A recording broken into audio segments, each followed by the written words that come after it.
नमस्कार, स्वागत है आप सभी का अड्डा 24/7 पर।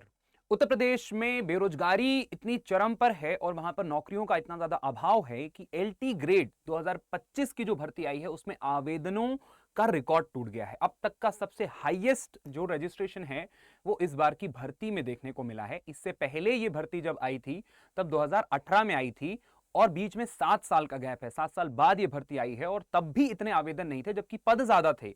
और इस बार कम पद हैं और उसमें भी यहां पर अब तक का सबसे हाईएस्ट रजिस्ट्रेशन नंबर रहा है। बात करें अगर नंबर्स की तो पहले हम एक बार देखते हैं कि इससे पहले जो 2018 वाली भर्ती थी उसमें कितनी पोस्ट थी। तो उसमें 15 सब्जेक्ट में 10,768 पदों पर वो वैकेंसी आई थी और उसमें जो रजिस्टर्ड कैंडिडेट जिन्होंने आवेदन किया था वो 7,63,317 कैंडिडेट थे। मतलब एक सीट पर 71 दावेदार थे वहां पर। ठीक है, एक पद के लिए 71 दावेदार थे। इस बार का जो आवेदन आया है, मतलब इस बार की जो भर्ती आई है 2025 वाली, यहां पर आप देखेंगे कि पोस्ट कंपैरेटिवली कम हो गई हैं। कितनी पोस्ट कम हुई हैं? तो 3302 पद कम हो गए हैं और आवेदन और ज्यादा बढ़ गए हैं। कितने? 4,72,921 आवेदन यहां पर और ज्यादा बढ़ गए हैं।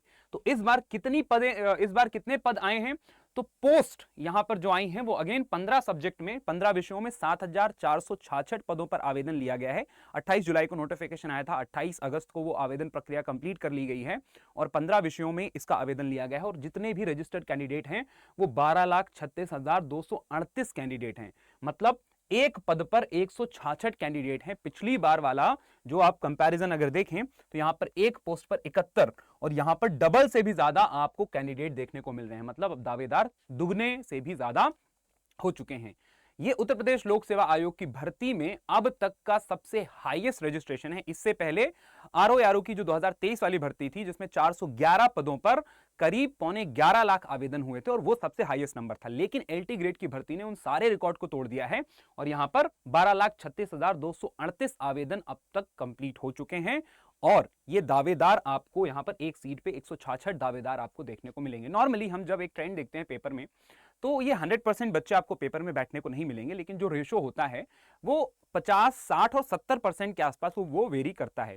तो अगर आप यहां पर इसको देखें भी तब भी आप ऐसा समझ सकते हैं कि ये सारे बच्चे आपको पेपर में देखने को नहीं मिलेंगे। कुछ इसमें एब्सेंट होंगे, कुछ उस दिन पेपर नहीं दे रहे होंगे। तो इसमें तब भी 70% भी अगर हम मान के चलें तब भी आपके लिए कंपटीशन काफी टफ है। इस बार की भर्ती में दो जो मुख्य बदलाव किए गए हैं वो ये हैं कि पहले तो ऐसा होता था कि सिर्फ यहां पर आपका मास्टर्स मांगता था, इस बार आपका मास्टर्स के साथ बीएड भी मांगा है। दूसरा, पहले ये सिर्फ एक परीक्षा के आधार पर आपका जो पूरी की पूरी जो प्रक्रिया है, सिलेक्शन जो पूरा प्रोसेस है वो कंप्लीट हो जाता था। लेकिन अब इसको प्रीलिम्स, मेंस और इंटरव्यू में यहां पर ब्रेक कर दिया है। मतलब आपके पेपर यहां पर दो कैटेगरी में होंगे। ठीक है, तो आपके लिए कंपटीशन यहां पर और ज्यादा टफ हो गया है, क्योंकि जितने ज्यादा आपके कॉम्पिटिटर बढ़ेंगे आपके लिए उतना ही ज्यादा कंपटीशन बढ़ जाएगा।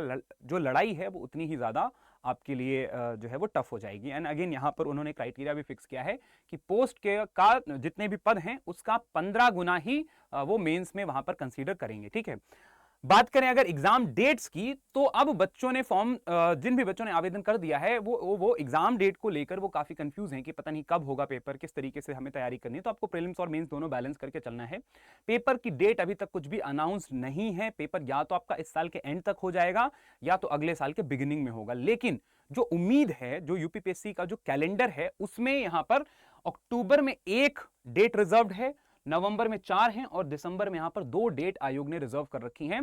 तो उम्मीद ऐसी है कि आपका नवंबर या दिसंबर में आपकी प्रीलिम्स की परीक्षा आपको देखने को मिल जाएगी। देन उसका रिजल्ट आते ही फिर आपका जो मेंस का पेपर है वो करीब जनवरी फरवरी के आसपास आपको देखने को मिलेगा। ठीक है, तो आप अगर तैयारी कर रहे हैं तो अपनी तैयारी को मजबूत कर दीजिए। आपके पास टाइम बहुत कम बचा हुआ है, मेहनत और ज्यादा बढ़ा दीजिए। प्रीलिम्स और मेंस आपको ये नहीं सोचना है कि पहले मैं प्रीलिम्स पढ़ूंगा फिर मेंस पढ़ूंगा, दोनों को साथ में आप बैलेंस करके पढ़ो, क्योंकि फिर प्रीलिम्स क्वालिफाई होने के बाद मेंस के लिए आपको बहुत कम टाइम मिलेगा। ठीक है, तो जब भी आप अपनी तैयारी कर रहे हैं तो प्रीलिम्स को आप अपना फैक्ट बेस्ड तैयारी रखिए। ठीक है, मेंस के लिए आप अपनी आंसर राइटिंग वगैरह करते रहिए। ठीक, मेंस में कितने सब्जेक्ट होंगे उस पर अभी क्लैरिटी नहीं है, लेकिन उम्मीद यही है कि आपके जो 2 सब्जेक्ट होंगे एसएसटी वगैरह में जो कॉम्बिनेशन बनता है उन्हीं दोनों सब्जेक्ट पर आपका मेंस भी होगा, ऐसी उम्मीद है। आयोग ने इस पर कोई क्लैरिफिकेशन अभी नहीं दिया है। ठीक है, अब आप में से वो बच्चे जो तैयारी कर रहे हैं एलटी ग्रेड की और वो हमारे पेड बैचेस में एनरोल होकर तैयारी करना चाहते हैं तो again it is up to you बच्चा। अगर आपको लगता है कि मुझे बैच की जरूरत है तो मोस्ट वेलकम। अगर आपको लगता है कि मैं खुद से कर लूंगा तो अगेन नो प्रेशर, ठीक है। बट जो भी बच्चे इंटरेस्टेड हैं मैं एक बार उनको यूपीएलटी ग्रेड का बैच दिखा देता हूं कि आप कैसे इस बैच तक आप पहुंच सकते हैं। तो आपको जाना है अड्डा की वेबसाइट पे, यहां पर पहुंचते ही आपको इस पे क्लिक करना है, ऐसा कुछ पेज खुलेगा, ऑल कोर्सेस में जाना है। देन यहाँ पे गवर्नमेंट जॉब एग्जाम्स कैटेगरी में आपको जाना है टीचिंग पे।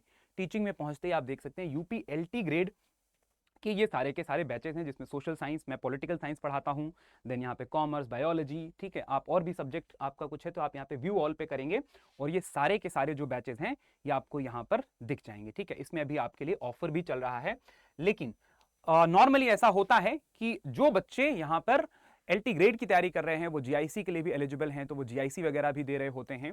तो कहने का मतलब ये है अगर आप एक से ज़्यादा टीचिंग एग्जाम्स टारगेट कर रहे हो तो आपके लिए सबसे बेस्ट ऑप्शन फिर हो जाता है आपका ये टीचिंग महापैक। टीचिंग महापैक में आपके सारे एग्जाम्स एक साथ कवर हो जाते हैं, आपके मतलब पूरे के पूरे बैच का एक्सेस आपको एक ही सब्सक्रिप्शन में मिल जाएगा। और इसमें इसकी जो वैलिडिटी है वो है यहाँ पे 12 महीने की, और 12 महीने का ये बैच आपको यहाँ पर प्राइस शो हो रहा है 4,349 रुपए। इसको हम और कम कर देते हैं, तो यहाँ पे अगर आप फैकल्टी कूपन कोड यूज करते हो YT14, ठीक है, YT14 अगर आप इसको यूज करते हो तो ये 4,001 रुपए का ये आपको पड़ेगा, ठीक है। इसी तरीके से आप जो फाउंडेशन बैच जो मैंने एलटी ग्रेड का या फिर यूपीजीआईसी का जो दिखाया है वहां पर भी आप YT14 कोड यूज करके वहां का भी प्राइस आप कम कर सकते हो।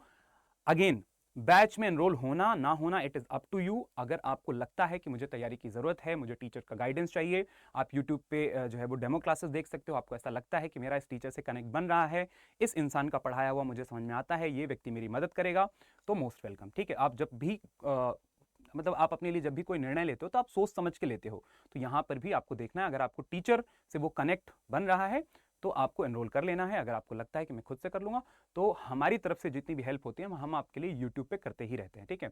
So thank you so much for joining and all the very best.